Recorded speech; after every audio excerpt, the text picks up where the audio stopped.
A flight attendant grabbed a black CEO's tie aggressively, but the CEO calmly turned the situation around, leaving the crew stunned. A flight attendant grabbed the black CEO's tie and tried to choke him, thinking no one would intervene. He didn't realize the CEO was about to turn the attack into a lesson in control and authority.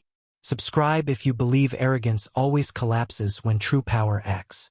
Seat 1A.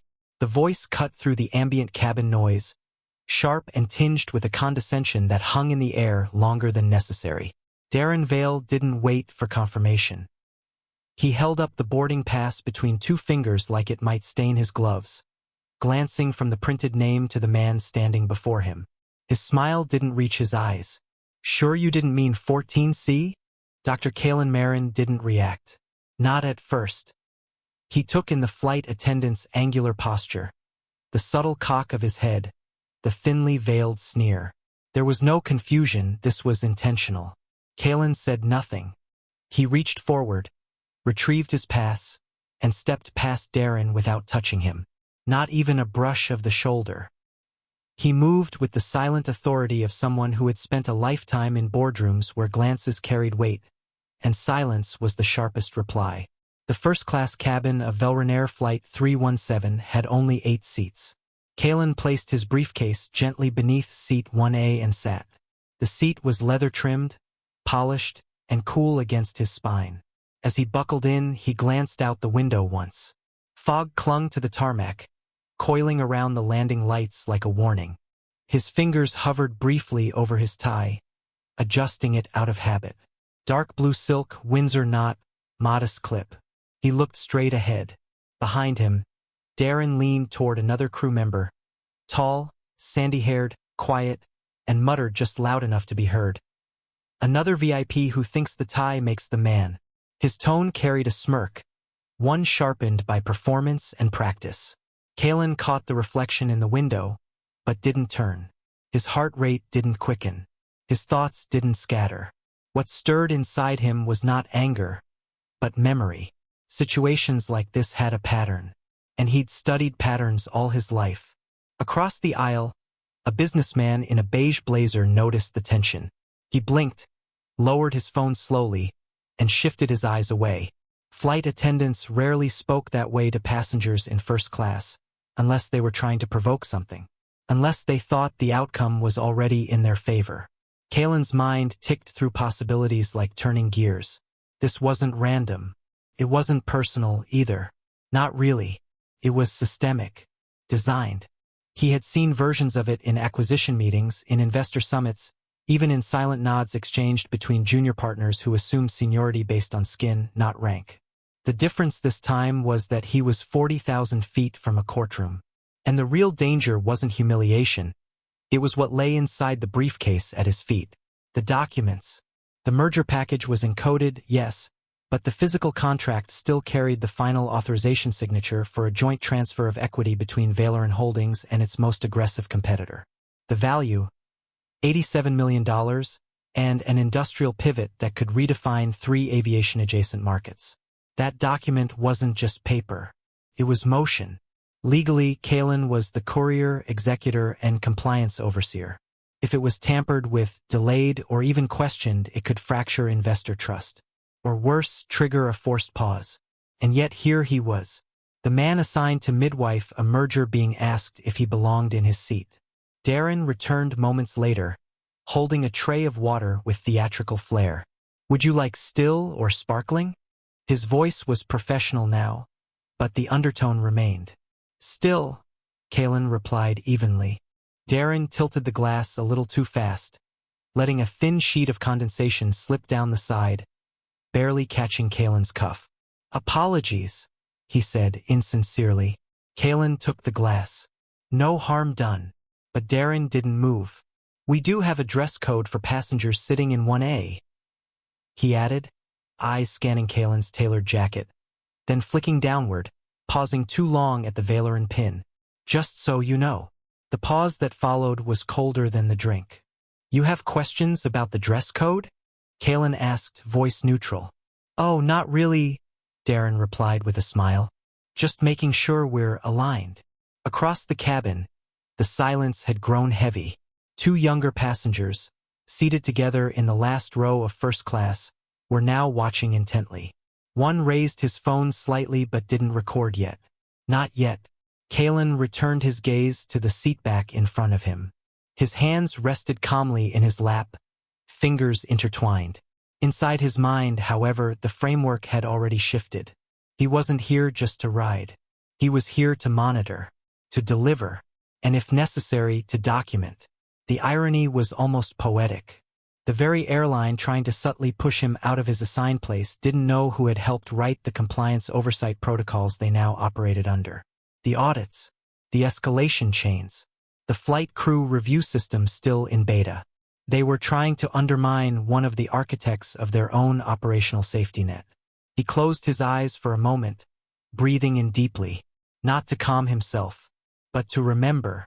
The last time he had hesitated in the face of calculated disrespect, a deal in Jakarta had collapsed before touchdown.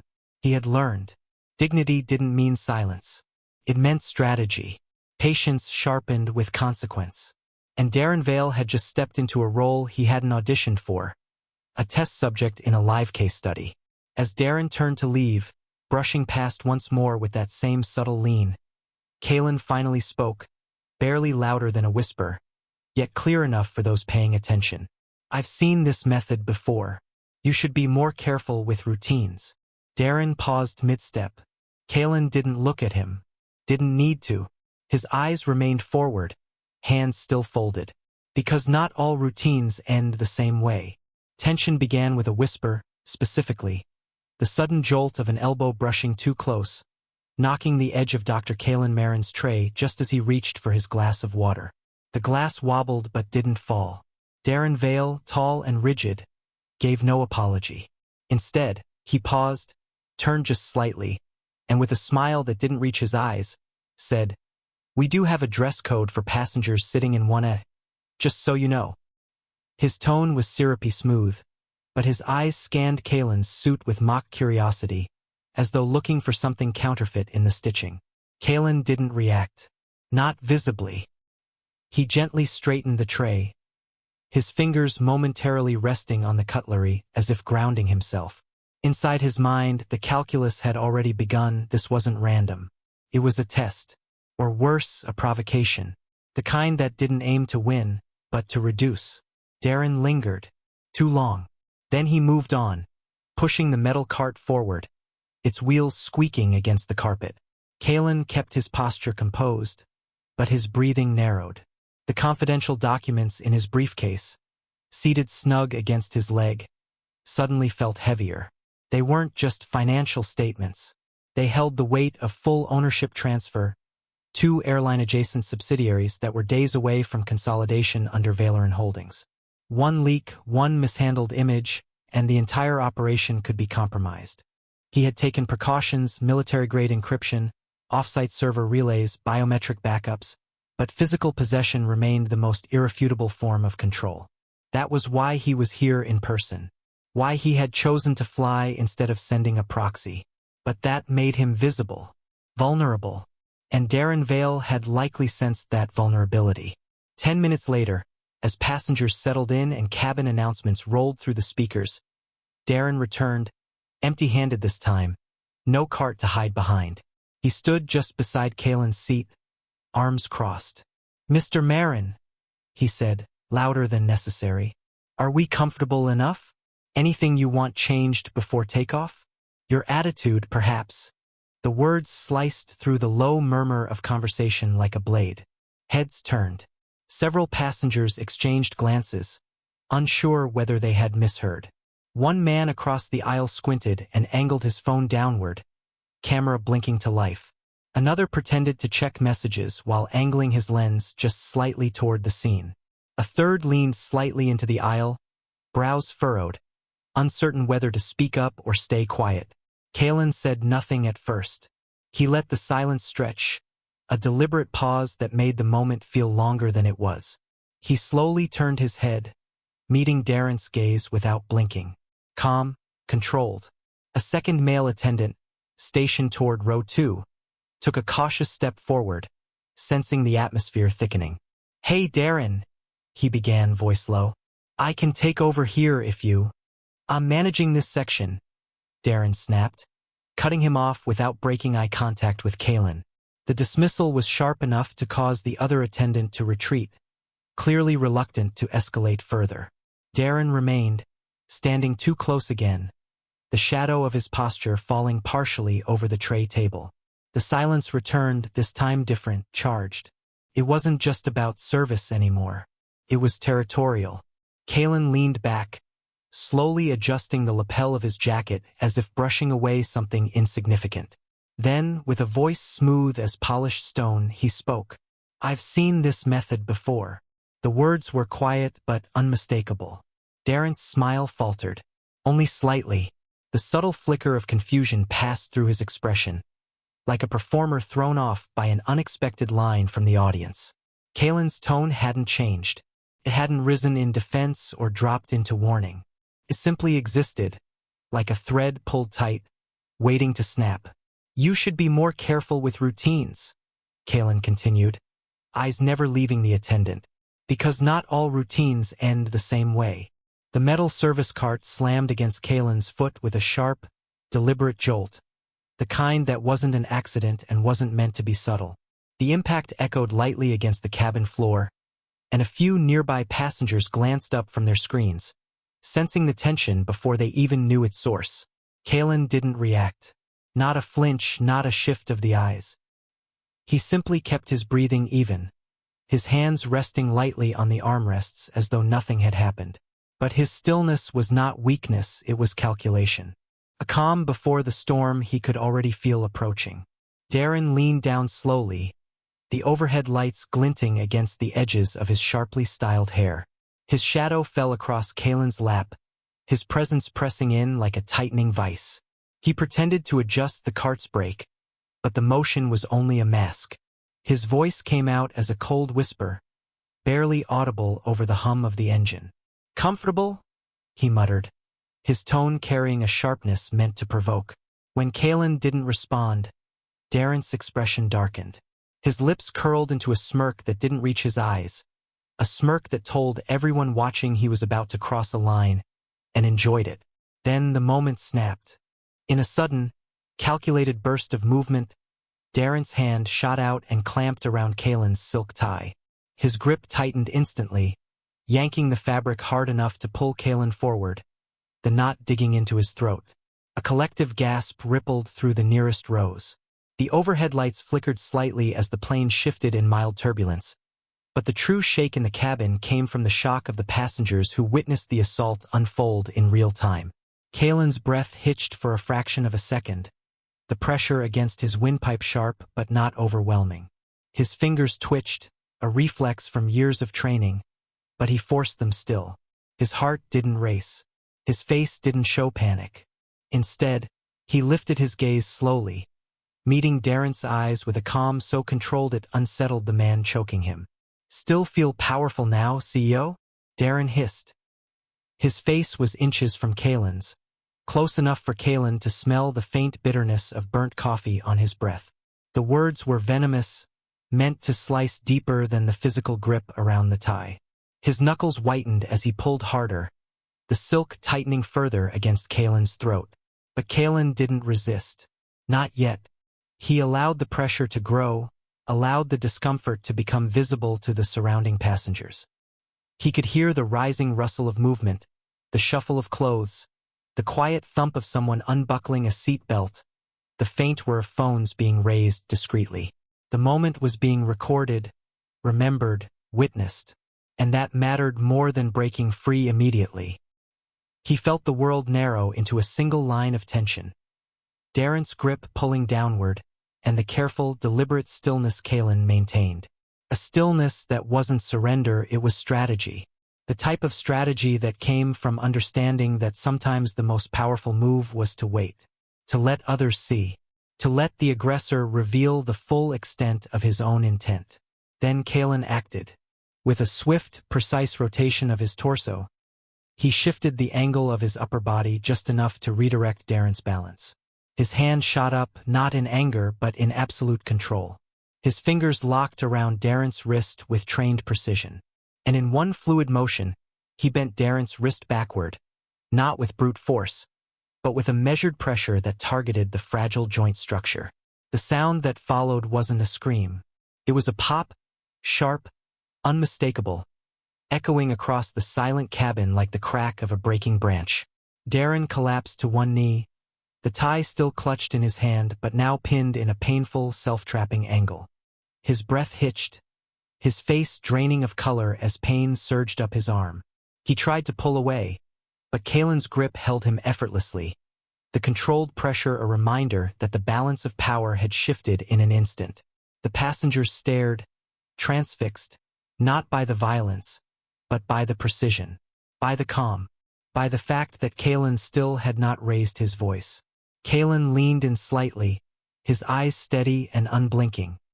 His voice came out soft, almost gentle, but carrying the weight of unshakable authority. "You grabbed me to humiliate me," he said, each word measured with perfect clarity. "I responded to remind you. I allowed it once." Darren's fingers spasmed, the tie slipping from his grip like fabric escaping a loosened knot. Kalen released his wrist at the same moment, letting gravity pull Darren's hand down as the silk fell away. "There won't be a second time." The pop echoed like a gavel striking wood. Darren Vale staggered back 2 steps. His mouth parted in disbelief as his wrist hung limp, his fingers twitching involuntarily. The silence that followed wasn't peace. It was the stunned pause of something ruptured in real time. Passengers didn't scream. They didn't speak. They observed. One man in business casual leaned slightly over the aisle and whispered to no one in particular, "Did you see that?" Another, a teenager with earbuds still dangling from his collar, muttered under his breath. He didn't even raise his voice. Cameras were already up. The soft click of phone shutters sounded like a slow crescendo. Kalen Marin remained seated, tie now perfectly in place, hands calmly adjusting the brass latches on his briefcase. His breath was steady, but his eyes didn't move. Not toward Darren, not toward the growing crowd. His focus was inward, calculating, patient, exact. Then the cabin doors near the front galley clicked open with force. In marched a broad-shouldered man with storm-gray eyes and a pilot's epaulets, Flight Officer Renan Vale. His face was flushed, jaw locked in place. Darren's older brother. "What's going on here?" Renan barked, his voice trained to carry over turbine hums and cabin chatter. He didn't wait for an answer. His glare landed directly on Kalen. "You," he snapped, "start talking." But before Kalen could utter a syllable, a man seated near row 2 stood up. Late 40s, calm demeanor, pressed jacket. "I have it on video," he said, lifting his phone without flinching. "Your attendant assaulted him. Choked him, actually." Another voice joined from behind, deeper, firmer. "I saw it too. The guy didn't fight back until he had no choice. That wasn't aggression. That was restraint." Renan's eyes flickered from one passenger to the next, then down to his brother, who was still clutching his wrist and struggling to appear the victim. His commanding voice wavered. "Sir," he began again, this time with forced civility. "We may need to ask you to relocate to the rear cabin, just until landing, for everyone's comfort and safety." Kalen didn't look up right away. He simply opened the brass clasps on his briefcase. The clicks were soft but definitive. Inside, he removed a slim leather folder and placed it on his lap. From within it, he retrieved 3 documents, laying them out in deliberate order. Then, without drama, he produced a metal badge, dark slate in color with a silver crest embossed at the center, Valoran Holdings International Compliance Oversight. "I'll go when I choose," Kalen said evenly. His voice was quiet but commanded the space around him like a drawn line on marble. He held the badge up, not toward Renan, but toward the cabin itself, letting every watching eye catch the seal. "But if I stand now, I'm walking into the cockpit." The captain's composure fractured for the briefest second. His mouth opened, then closed, then opened again, but no sound came. That badge wasn't decorative. It granted oversight privileges from Valoran's private investor board, protocol audit access, emergency compliance leverage, and legal immunity within transit evaluation missions. He wasn't a passenger in first class. He was an oversight agent in motion. The irony struck like lightning. This very cabin, these very protocols, the policies Darren had violated, had all been part of the reforms Kalin helped fund 5 years earlier during Valoran's restructuring of their airline equity branches. The protocol Renan tried to enforce? It existed because of men like Kalin. And now that badge meant they had triggered a review they couldn't close. Darren tried to speak, but his voice cracked. He twisted my wrist, but no one was listening. Because no one was speaking. The silence had changed its weight. Kalin placed the badge flat on the tray table beside him. He didn't flinch. He didn't gloat. He simply folded his hands and stared straight ahead. Eyes steady, spine upright. The passengers were watching. The crew was unraveling. And in that suspended moment, something fundamental shifted. Not in noise or orders, but in control. Darren had tried to humiliate him with a gesture. Kalin had answered with a reminder. And now, in the stunned quiet that followed, even the authority of the captain seemed paper-thin. Because when power reveals itself through restraint, it doesn't need to roar. It only needs to be seen. And now he would be reviewing them personally. The moment Darren Vale's fingers released their grip from Kalin Marin's silk tie, the cabin's atmosphere thickened with more than just tension. It pulsed with silent accusation. The hush that followed was deceptive, like the pause before a storm hits. As Darren staggered back toward the crew area, clutching his bent wrist, Captain Renan Vale stormed into the cockpit and slammed the door shut behind him. "Get me ground command. Now!" Renan barked, jabbing the comm toggle on the dash. His voice cracked from a mix of anger and panic. Unbeknownst to him, the communication channel had defaulted to the secondary uplink, standard procedure after any cabin disturbance flagged by the internal audit system. A light blinked yellow, then green, silently confirming that their call was now patched through to internal receivers monitored by aviation compliance auditors. Meanwhile, in 1A, Kalin calmly readjusted his tie and slid his briefcase onto his lap. The latch clicked open with deliberate quiet. Inside, a concealed black panel glowed faintly as his thumbprint verified access. With a flick of his finger, Kalin activated the embedded comm link, routed through Valoran Holdings' encrypted compliance network. A single command timestamp.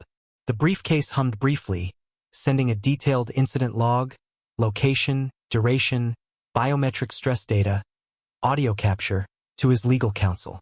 Darren was in the forward galley now, jaw clenched in pain. His voice trembled with both indignation and desperation.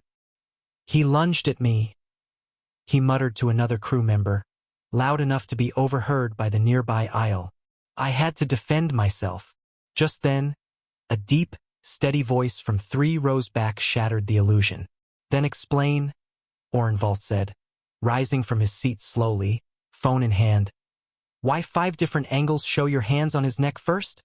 Oren's tailored coat was folded neatly over his forearm, but his stance carried unmistakable authority. As a former regional prosecutor, he had heard 1,000 lies, but it was the quiet ones that always triggered his instincts. He turned the phone around, playing a silent clip. The image was crisp, undeniable. Darren's hands gripping Kalin's tie, the calculated yank, the seconds of pressure before the reversal. Around them, other passengers shifted in their seats, some glancing at their own recordings, some watching Oren's screen in grim recognition. The forward curtain slid open again. Renan had returned, face taut, lips pulled into a strained attempt at control. "Sir," he said to Kalin, "we'll handle this matter internally. There's no need for further escalation." Kalin didn't rise, didn't even turn. He closed the briefcase gently and looked forward, speaking with the same even tone that had disarmed boardrooms and defused corporate crises. "Too late," he said. "You made it federal the moment your brother touched a shareholder in transit." The silence that followed was not confusion. It was comprehension. Renan's expression twitched as the weight of that word sank in. Shareholder. Darren's smirk had completely disappeared now. He tried to interrupt, but the words caught in his throat. Kalin continued, voice steady. "The clause is printed on page 4 of the merger transfer contract. Harm inflicted on any senior executive during a confirmed point of transfer nullifies all severance protections for involved staff. Now it wasn't just the crew listening. Two men across the aisle slowly raised their heads. A young intern from row 3, face pale, whispered to a colleague, "That means he's not just filing a report, he's triggering a clause." Darren's wrist was now encased in a white crew-issued brace, trembling slightly. He tried to gather sympathy from another flight attendant near the beverage cart. He twisted it. He meant to break it, but the attendant said nothing. His eyes darted to the aisle camera, now blinking a steady red. Renan looked between Kalen and the murmuring cabin and felt the balance shift. His authority had not just been challenged, it had been documented, time-stamped, transmitted. And he knew the protocol. Once a transit incident involving a shareholder was uploaded via Valoran's private compliance link, the review would move beyond airline jurisdiction. It became a matter of board-level oversight and legal arbitration. He tried one last maneuver. "For the sake of maintaining order until landing, I ask that you allow us to relocate you to the rear cabin, Mr. Marin." Kalen opened the briefcase once more, not to remove documents, but to reveal them. Stamped and sealed in crimson thread, the merger portfolio sat beside a metal-plated badge bearing the Valoran Holdings International Compliance Oversight crest. "I'll go when I choose," Kalen said, lifting the badge with 2 fingers and holding it up for the entire front row to see. "But if I stand now, I'm walking into the cockpit." Renan froze. The words were quiet, but they detonated in his mind with more force than any shout could. The badge was not ceremonial. It conferred investigative authority over investor-grade operations. It meant Kalen was not just a senior executive en route to a signing. He was a compliance observer embedded within the airline's critical personnel evaluation cycle. For years, Renan had operated with arrogance. He had backed his brother, Darren, through minor infractions, assuming protection by proximity. But now, their unchecked behavior had tripped a landmine buried in fine print. Behind Kalen, phones continued recording.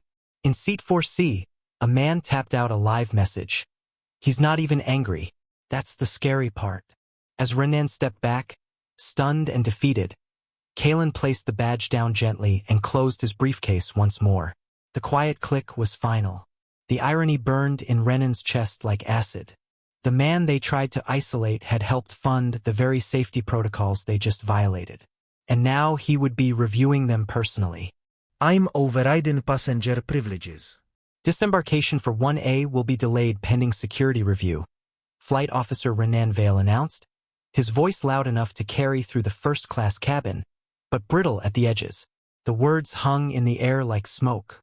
Passengers shifted in their seats, eyes flicking between the crew jump seat, where Darren sat, wrist wrapped in a white brace and face pale, and the immovable figure of Dr. Kalen Marin in seat 1A. Kalen didn't react immediately. His posture remained upright, calm. He reached slowly toward the latch of his briefcase, fingers brushing it not to open, but merely to remind them it was still there. The documents inside were no longer just ink and signatures, they were leverage now, weighty with legal consequence. The silence swelled, stretching tight across the cabin. Renan took a step forward, perhaps expecting protest. But Kalen turned his head just slightly, his voice steady and unhurried. "Then I'll disembark last," he said, eyes locked on Renan's, "so I can observe who you escort off first." The sentence was not loud, but it carried like thunder. A wave of murmurs stirred behind him. 3 passengers in rows 2 and 3 immediately lifted their phones, the quiet chirp of video apps activating almost in unison. A 4th, an older man with a hawk-like jaw, was already filming, nodding once to Kalen with subtle acknowledgement. That man, Kalen knew, wasn't just a passenger. He was the embedded legal observer, planted precisely for moments like this. His silence was part of a larger structure, a net designed not to catch bodies but to expose systems. Darren fidgeted. He had not spoken since the wrist incident, and his silence now spoke louder than any defense. He shifted in his seat, sweat visible near his temple, eyeing the phones nervously. The brace on his wrist suddenly seemed too bright, too staged. He glanced toward Renan, silently pleading for backup. But his brother looked more unsteady than stern. Renan's jaw clenched, then unclenched. His authority had become fragile, fraying each time a passenger chose to look at Kalen instead of the uniform meant to command them. Kalen didn't move. He didn't need to. The power had already shifted, not just from crew to passenger, but from perception to documented truth. What had begun as sarcasm over a seat had become a test of institutional conduct. And that test, Kalen knew, had just failed on a federal level. He looked to his right, meeting the eyes of a younger man, tall, suited, trembling slightly but still recording. Kalen gave a barely perceptible nod, acknowledging what the man hadn't yet realized. That his footage would not only serve as evidence, it would become precedent. The irony didn't escape him.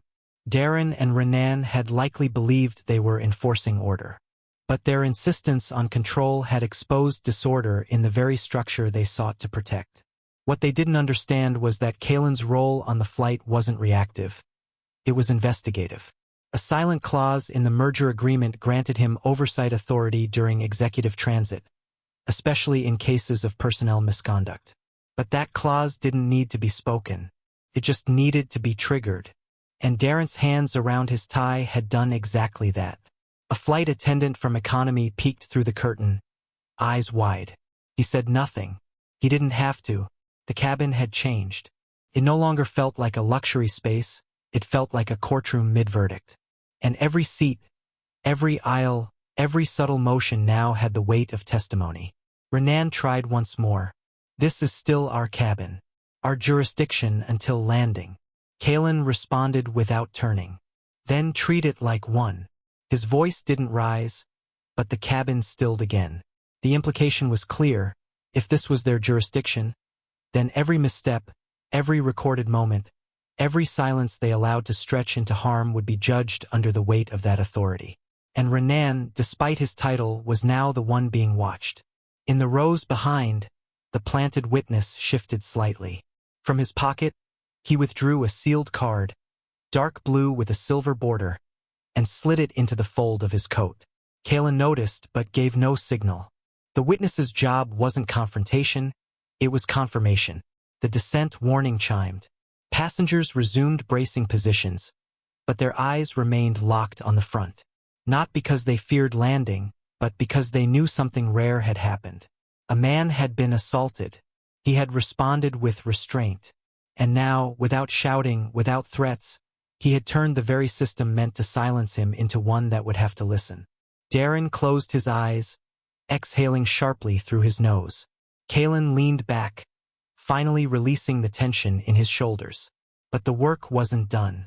Not yet, because what he knew and what no one else could say yet was that every word spoken since the incident, every policy breach, every failed override attempt was already being transmitted to legal in real time. The moment they touched ground, review would become escalation. The crew didn't realize it, but their decisions would be measured not just by passenger opinion, but by contract law. He tapped the handle of his briefcase once. A subtle cue to the device within. Timestamped the last 3 minutes. His fingers rested there, steady, deliberate. Behind him, one of the young men whispered to another. He's not even angry. He's just watching. And that was the truth. Kalen Marin didn't need to retaliate, because this wasn't about one man's tie being pulled. This was about a pattern long ignored, now caught in the open. He didn't raise his voice. He didn't have to. Sometimes, the most powerful weapon in the room is the silence everyone else fills. They landed hard. The wheels of Velrenair Flight 317 screeched against the tarmac of Velmora International. But it wasn't the touchdown that made passengers stiffen in their seats. It was the presence at the gate. Through the narrow windows, several figures waited. Uniformed ground staff, airport security, and one man in a gray overcoat who didn't wear a badge, but didn't need to. A plainclothes federal liaison stood near the door with a clipboard tucked beneath one arm, scanning the fuselage as if he already knew the name he was looking for. As the aircraft rolled to a stop, the intercom crackled to life with the captain's voice, tight and overly calm. Ladies and gentlemen, We'll ask that you remain seated as we complete a brief protocol check. A hollow pause. We appreciate your patience. The cabin held its breath. The door unlatched with a mechanical hiss, and the pressure in the room shifted, not just from air, but from power. Darren Vale, the flight attendant who had gripped Kalen Marin's tie and nearly choked him an hour earlier, stood at the front, his wrist wrapped in a temporary brace, his jaw set in defiance. But that expression melted the moment the liaison stepped in and pointed directly at him. Dehing Vali. What? Darren's voice pitched too high, eyes scanning for allies. No, he's the one you want. He broke my... You'll need to come with me, the liaison interrupted. Calm, firm, unmoved. Now. He broke my wrist. Darren protested louder, turning to the passengers. You all saw it, but no one nodded. Not one person moved. Phones were still out, paused on screens showing frozen frames of the incident. Darren's hand on the tie. Kalen's stillness. Then the reversal. The liaison didn't blink. And yet, no passengers claim to have seen him strike you. They're lying. Darren snapped, but it came out brittle, desperate, not convincing. Behind him, the gentle hum of the aircraft systems was overpowered by the faint whirring of the digital evidence archive server syncing with the cabin's internal audio log. Every whispered insult, every muttered phrase, every mocking tone was now being parsed, logged, and transmitted. The liaison turned slightly, as if listening to something on an earpiece, then nodded. Let's go. Darren was walked down the aisle alone, escorted past the very rows where he had once strutted with authority. Passengers leaned aside to let him pass, but their eyes were cold mirrors, reflecting back his arrogance. Not one showed sympathy. When the cabin doors closed behind him, the silence that remained felt like release. Behind him, Dr. Kalen Marin rose from seat 1A, his movements unhurried. He adjusted the lapel of his navy suit, retrieved the briefcase with the merger documents, and stepped toward the door. Dr. Marin, came a voice behind him. Captain Renan Vale. His uniform was immaculate, but the sweat across his brow betrayed the panic beneath the surface. I'll need to accompany you to the terminal. There's a matter of internal protocol. Kalen paused, just enough for the liaison to step back in. Captain Vale, the man said evenly. You are to remain on board. Renan blinked. Excuse me? You are not cleared for disembarkation during an audit-triggered review. We'll inform you when and if that changes. For a long moment, the two men locked eyes, one in uniform, trying to preserve command. The other, a civilian stripped of every illusion of control. The reversal was poetic. Just hours ago, Renan had tried to relocate Kalen to the rear of the plane, citing passenger tensions. Now it was Kalen who walked out through the front while Renan stood motionless, blocked by an invisible line drawn by consequence. Outside the jet bridge, the media had already gathered. A sharp-shouldered journalist with a press badge half tucked into his coat elbowed past the waiting staff and called out, Dr. Marin, is it true a flight attendant assaulted you? Is Valeran Holdings pulling investment from Velrenair? Kalen stepped onto the concourse without slowing. His posture was composed, shoulders relaxed, expression unreadable. The cameras followed, clicks like distant thunder, but he didn't look at them. Instead, he spoke quietly, his voice steady. I don't need to answer, he said, eyes on the waiting car near the terminal entrance. The journalist stepped forward, confused. What does that mean? Are there charges being filed? A lawsuit? Will there be an official statement? Kalen stopped only for a beat. Then, almost as if speaking to no one in particular, he added, and it's already in motion. The attendant smirked, confident his aggression would go unpunished, unaware that every movement, every grab, and every reaction had been anticipated, and that restraint was about to become a weapon. If you believe cruelty under authority always folds when skill meets precision, hit subscribe now, because justice never hesitates. The footage surfaced online less than a day after the plane touched down. It began with a simple upload from a passenger named Taryn Holland, a quiet, observant teacher who had filmed everything from row 2. The video, titled, "This CEO Didn't Strike Back Until He Had No Choice," opened with the metal clatter of the service cart, the flight attendant's voice dripping with sarcasm, and then the sudden snap of aggression. Darren Vale yanking Caitlin Marin's tie with deliberate malice. The image froze at the moment of tension. Caitlin's face caught in perfect stillness, expression unreadable. Then the video played on, capturing the slow, calculated wrist bend that brought Darren to his knees. But it wasn't the action that captured the world's attention. It was Caitlin's restraint. In the frame, his eyes said everything. Not anger, not vengeance, just disappointment. The kind that made the viewer ask themselves why a man would allow himself to be choked before defending himself, and what it meant when he finally did. The video exploded across social platforms. By sunrise, it had over 3 million views. By noon, it was being replayed on talk shows. Late-night anchors slowed the footage to analyze every moment. "Look at his posture," one commentator said. "Not even defensive. It's like he knew this was coming." Taryn's accompanying caption read, "He didn't come to fight. He came to arrive." But when they turned the journey into a test, he taught a lesson they never expected.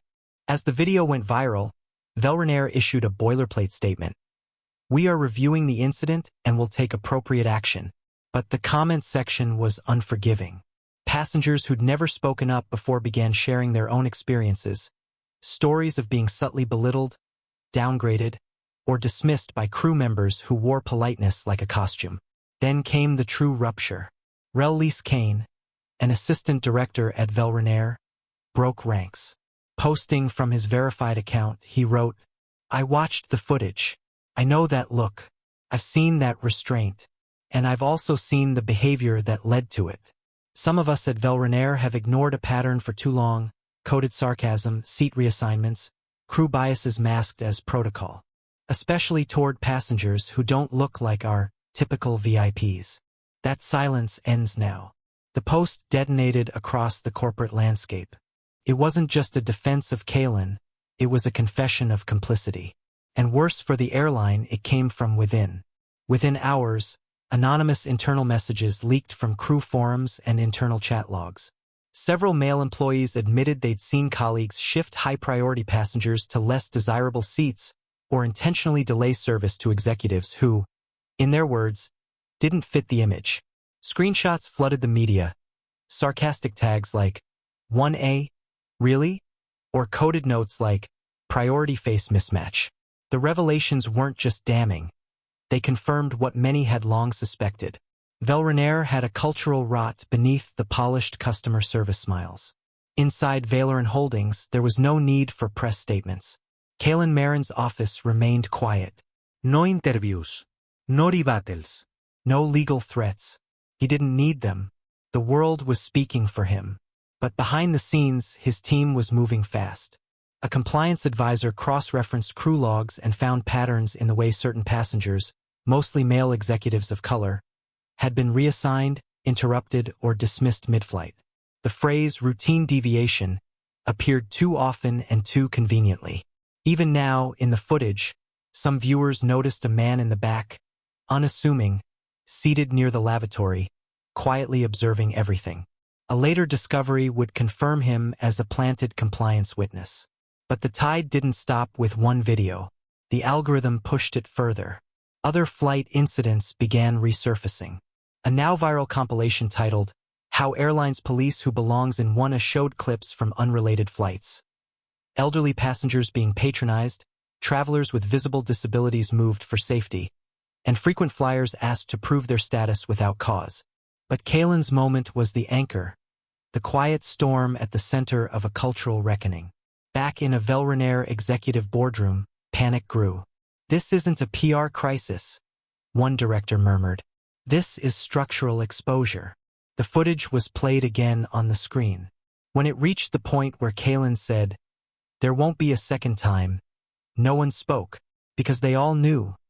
That line wasn't just for Darren Vale. It was a warning to anyone who believed their uniform could shield arrogance, or that power only came from policy and position. Caitlin hadn't fought back to escalate. He had endured long enough to let the evidence build itself. In homes, classrooms, and offices around the world, viewers paused the video to study his face. And what they saw wasn't defiance. It was something quieter. A look that said he had seen this before, would see it again, but this time he would make sure the world didn't look away. And for thousands who had been quietly moved to the back of the plane, without explanation, without justification, this was the first time someone had turned around and said, "No more." It wasn't just about Kalen anymore. It was about who else had been quietly moved to the back without ever knowing why.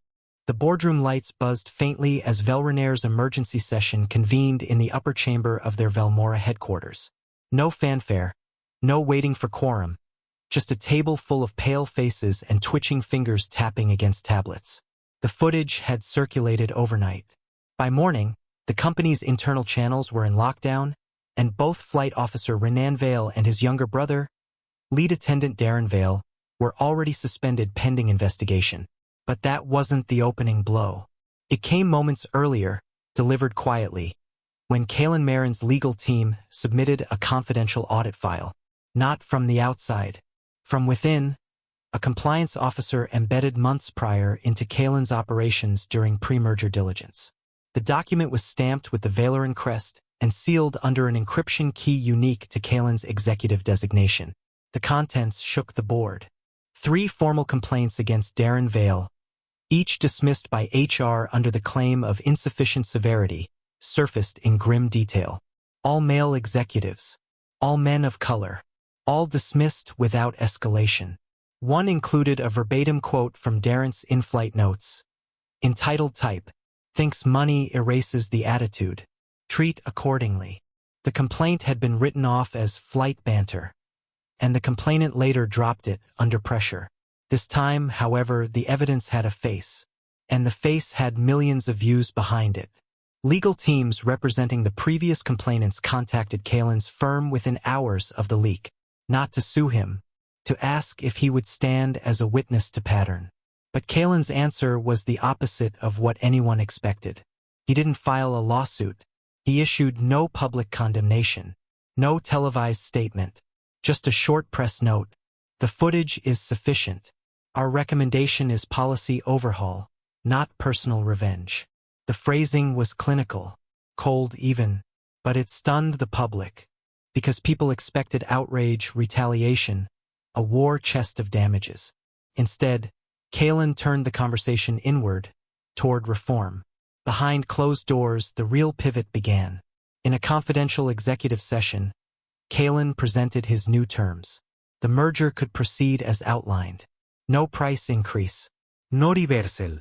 But now, 30% of his equity share would be contingent, not on financial performance, but on Velrenaer's implementation of a new dignity compliance framework. He called it the In-Flight Human Protocol. It wasn't just a name. It was a set of irreversible operational changes. Full crew retraining every 18 months, with mandatory review boards composed of passengers, ethics officers, and independent auditors. Transparent escalation logs, viewable on a real-time interface accessible mid-flight by any premium class passenger. A rotating in-flight dignity officer, placed anonymously on select flights, given silent authority to flag misconduct and override internal crew decisions in extreme cases. The board was silent. Eyes flicked from screen to screen as the clauses loaded. One of them, a tall silver-haired director named Jornal Hadrick, finally broke the stillness. He looked up from the digital docket and asked flatly, "Mr. Marin, what's your guarantee this will work?" Kalen didn't rush. He stood by the window, hands behind his back, facing the horizon that flickered with city lights like a pulse. When he turned, his voice was steady, measured, but resolute. "Because the ones who pretend not to see," he said, "are now the ones being watched." The announcement dropped just before noon, without press fanfare or executive spin. Velrenaer's internal communication system flashed a company-wide alert. Effective immediately, all flight crew personnel are subject to mandatory recertification under the Marin Compliance Accord. There was no room for misinterpretation. This was not a proposal. It was a restructure. Inside the boardroom, faces tightened. The term Marin Compliance Accord had already circulated behind closed doors, but no one expected it to be enacted this quickly, or with such surgical precision. Kalen Marin hadn't stepped into the media storm. He hadn't issued threats. He hadn't appeared at any podium. And yet, somehow, every major stakeholder understood exactly who was behind it. The CEO who'd been strangled with his own tie had just rewritten how an airline would define professionalism. But the reform announcement wasn't the only tremor that morning. By mid-afternoon, news broke that both Darren Vale and Flight Officer Renan Vale had been formally released from duty. The documents leaked later revealed they weren't simply terminated. They had been presented a choice. Either they could undergo retraining under the direct supervision of an oversight committee created by the Marin Accord, or they could be blacklisted from all Valeran-partnered airlines indefinitely. Both refused. The public interpreted it as arrogance. But insiders knew better. They refused because compliance would have required public accountability, learning from the very passengers they once mocked. And the humiliation of being taught by men they had dismissed wasn't a lesson they could stomach. The headlines shifted tone. Not crew fired, but crew refuses reform. The story took a deeper shape. At Valeran Holdings headquarters, Kalen sat across from his senior compliance advisor, reviewing final signatures for the next phase. "They'll spin it as resistance," the advisor muttered. "Make it look like they're victims of corporate overreach." Kalen glanced up. "Let them," he said quietly, "because this next part isn't about them." 3 hours later, a second bulletin was published. The Marin Institute for Aviation Equity was born. Not an abstract think tank, not a policy group, but a physical training center where former passengers could become instructors. Not just for rules, but for real human respect. The curriculum was radical. Scenarios reenacted by those who had lived them, assessments judged by third-party observers, and digital simulation reviews based on past in-flight footage across the industry. The press speculated about who would lead it. Some guessed Kalen would take the helm. He didn't. He never appeared on camera, never addressed a crowd. Instead, the first official recipient of the Institute's flagship scholarship was quietly announced. Taryn Holland, the schoolteacher from Row 2 who had filmed the wrist bend, who had titled his post, "This CEO didn't strike back," until he had no choice. The footage he captured had triggered not only the audit but the emotional core of the public. Now, he would become the first educator of a new generation of flight crew. When asked for a comment, Taryn simply said, "I never thought pressing record would lead to this. But maybe the world needs to learn what it means to witness and act." In the days that followed, Kalen declined every interview. No CNN. No op-ed. No celebratory post. But deep within the company's ethics intranet, visible only to leadership, oversight staff, and select board members, one message appeared under his name. There was no fanfare. No formatin. Just a plain text note in a system built for performance reviews. It read, "Power doesn't just reveal character. It reveals what kind of silence you're willing to break." Weeks later, it started with another clip. A passenger on an entirely different airline, Strelix Air, not Valeran, posted a short, blurry video from a transatlantic flight. In it, a flight attendant whispered something to a coworker, smirking as an elderly man struggled with his seatbelt. The words were barely audible, but the comment, "Might as well strap him to the luggage rack," sparked outrage. Within hours, comments flooded the post. "This reminds me of the Marin footage. Didn't we just see this with Valeran?" The connection wasn't coincidence. The culture, exposed by one incident, had always been there, unspoken, tolerated, habitual. Now it was being filmed. Inside Valeran's corporate offices, silence gave way to urgency. Board meetings shifted in tone. The Marin Compliance Accord, originally seen by some as a PR bandage, was becoming something else, a model. Competing airlines began requesting licensing details, not out of inspiration but fear. Investors didn't want apologies. They wanted insulation, something that would keep them from bleeding customers, lawsuits, and shareholder trust the next time a crew member got caught mocking a passenger on camera. Kalen's protocol had teeth, review cycles, cross-verified audit paths, a role for passengers as observers. turned compliance into choreography. The Accord didn't just respond to incidents. It anticipated them. Kalen, for his part, remained unseen. He refused interviews, declined panel requests, spoke only through encrypted briefs sent to Valoran's internal ethics division. But those close to him noticed the shift. He was still at work, quietly directing updates, refining procedures, embedding real-time alert systems into crew interaction software. It was reform by design, not theater. Then came the meeting with Darnan Lure. It was held in a small glass conference room on the 7th floor of Valoran's secondary hub in Verdun City. Darnan, the youngest executive on Velrenair's board, had requested it without agenda. When Kalen entered, Darnan stood from his chair, unsure whether to shake hands or sit. Kalen, always observing first, gestured simply toward the seat across from him. "I had to ask," Darnan said after a long pause, his fingers fidgeting with a cufflink. "Why didn't you just destroy the company?" Kalen leaned back slightly. "That's what most expected, isn't it? You could have. After what they did. The tie, the restraint, the lies. You had enough power to sink the airline overnight." Kalen studied him, not judging, not soft, just steady. "If I had," he said slowly, "they'd forget why it mattered." Darnan tilted his head. "You mean the crew?" "No," Kalen said. "The industry." Outside the glass wall, two marketing heads were in heated conversation, oblivious to the quiet dialogue unfolding inside. A cleaner rolled past with a squeaky cart. Inside, time stilled. Kalen continued, his voice low. "If I had buried them, the narrative would have shifted to vengeance. People move on from that. But this way," he gestured faintly toward the documents on the table, drafts of new in-flight dignity protocols, observer rotation schedules, and revised crew escalation pathways. "Now they have to change." With their name still on the door. The words settled between them like dust.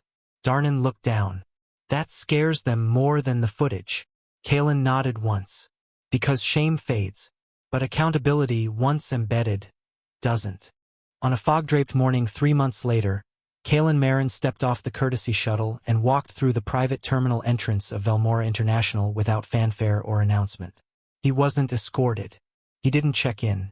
There was no entourage or briefcase this time, just a silent stroller in front of him, carrying his sleeping son, now stable, now healthy.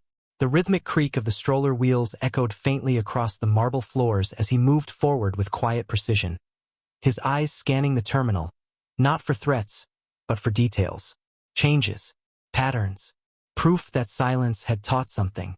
He passed through the security gate without presenting a badge. No alarm sounded. A few staff glanced up but said nothing. On their internal manifest, he wasn't even listed as a passenger. But the system recognized him, and so did the aircraft. Velrenair Axiom 307, the same model from Flight 317, stood at Gate D12 like a memory made of metal and protocol. As he boarded through the discreet forward access, a new voice greeted him, not loud, not rehearsed, just present. "Welcome aboard, Mr. Marin." The speaker was a soft-voiced attendant named Auric, early 40s, calm posture, no headset in ear. He stepped aside and gestured respectfully towards seat 1A, his hands loosely clasped in front, not tight with nerves, not overcompensating with forced smiles. "You'll find your documents in the sealed cabinet beside you, and if there's anything you need, just ask. Not because of who you are, but because we're trained to know better now." Kalen studied him for a second. Auric didn't fidget under his gaze. There was no trace of performance in his tone, no edge of insincerity in the practiced lines. Just readiness. Kalen nodded once and lowered himself into seat 1A, carefully locking the stroller beside him. His son stirred faintly, fingers twitching, the Velcro tab of his sleeve brushing against the folded blanket. The cabin smelled of clean fabric and quiet adjustments. As the door sealed shut, the familiar hiss of pressure filled the fuselage, but the cabin energy was different now. No tensión. No predator watching from the galley. From across the aisle, an older man, retired by the look of his travel coat and worn leather satchel, tilted his head, recognition flickering behind thin glasses. He raised a thumb slowly, not for attention, but for acknowledgement. A silent thank you for something that had changed things more than most would realize. The pre-flight chimes sounded, and a subtle click issued from the armrest. The seatbelt reminder. Kalen reached down and clicked his into place. It was smoother than last time. No es mirque de interruptions. No passive aggression in proximity. Just protocol. Then the intercom crackled to life. The captain's voice was clear, steady, not rushed or stiff. Good morning, and thank you for flying with Velrenair. Our expected flight time will be 2 hours and 12 minutes. There was a pause, deliberate. And today, we also acknowledge the work of those who changed the way this cabin listens. Kalen's fingers paused, resting on the edge of the armrest. Around him, passengers turned slightly, unsure what the captain meant, until he added, especially the ones who spoke when they didn't have to. There was no applause, just silence. But this time it wasn't uneasy. It was shared, absorbed. Kalen looked down at his son, who now blinked lazily up at him, still dazed from sleep. The boy yawned, his small fingers clutching the hem of Kalen's sleeve. Kalen leaned in and whispered, soft enough that only one person could hear. That's why I let him choke me once. The envelope arrived without ceremony, no courier, no stamp of urgency. It was laid quietly on Kalen Marin's desk by his assistant, who hesitated only for a moment before withdrawing. The handwriting on the front was unmistakable, shaky, uneven, but deliberate. It read simply, to Dr. Kalen Marin. He knew before he opened it who had sent it. His fingertips rested on the edge for a breath longer than needed. Then he slid a blade through the seal. The paper inside was thin, typewriter weight, folded once. The signature at the bottom confirmed his suspicion. Rel Lise Kane, former director, whistleblower, the first man from inside Velrenair who had dared to speak. Kalen's eyes moved over the opening lines. I've left the company, but I stayed long enough to witness change. Not from fear, not from shame, but from design. There was no bitterness in the words, just a kind of soft fatigue, like a man who had held his breath in a room for too long and finally stepped outside. Tucked behind the letter was something heavier, a small black velvet pouch. Kalen opened it. Inside rested a single flight crew pin, newly minted. The wings were familiar Velrenair's standard crest, but a silver line now cut diagonally across the emblem, clean and bold. He turned it over. Engraved on the back, in firm uppercase lettering, were just 4 words. He let him choke. Kalen's breath caught. The room remained still, thick with meaning. This wasn't a jab. It wasn't a warning. It was remembrance, etched into metal, weighty not for what it was made of, but for what it symbolized. He walked across the office to a narrow glass case built into the wall. Inside were only 3 items. The original audit badge, a folded duplicate of the 317 merger documents, and now, carefully, reverently, the pin. He set it in the center. His reflection wavered slightly on the case's glass. Behind him, the soft patter of feet sounded against the wooden floor. Plain Papa! A small voice called out. Kalen turned. His son, now walking, giggling, held a small toy jet in his hands, its plastic wings chipped from daily adventures across tile, carpet, and couch cushions. He zipped it through the air with glee, unaware of the weight his father held in his chest. Kalen crouched beside him, lifting him gently into his arms. For a moment he didn't say anything. Not about the letter, not about the pin, not about how close it had come to unraveling, all of it. His role in the skies that day, the silence he had chosen, the blow he never threw, the grip he allowed to tighten around his throat. None of it had ever been about proving strength. It had been about proving restraint. Restraint with eyes watching. Restraint that said, this ends here, not in fists, but in reforms. From the hallway, the low hum of a news broadcast floated into the room. A reporter was summarizing new updates to the Marin Compliance Accord, now adopted by 2 competing airlines. It was working, not perfectly, not universally, But undeniably, dignity officers were active. Escalation logs were real. Crews whispered less. Some still did, but they whispered with awareness now, not impunity. He rose and carried his son to the window. Outside, a jet curved gently into the sky, blinking under morning light. The same aircraft model, the same livery, and maybe the same seat where it had all started. His phone buzzed once on the desk, an internal message from an ethics board member, a reminder to review the next round of footage audit logs. Kalen didn't move to answer it. Instead, he looked down at his son's bright eyes, the way he now pointed out airplanes with wonder, not fear. There had been no press tour, no stage speeches, just quiet correction. Justice not shouted, but embedded. He kissed the top of his son's head, then whispered as he stared out the window, his voice nearly a breath, yet heavy with finality. He didn't fight back to win. He bent the wrist so no one else would ever be pulled by the tie again.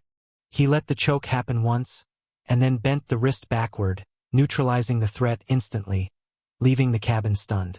If you believe real authority combines patience, strategy, and decisive action, subscribe now, because justice always lands first. Disclaimer: the story you just watched is fictional.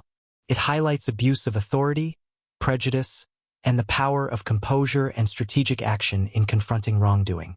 Its purpose is to raise awareness, inspire empathy, and encourage conversations about equality, accountability, and respect for every passenger.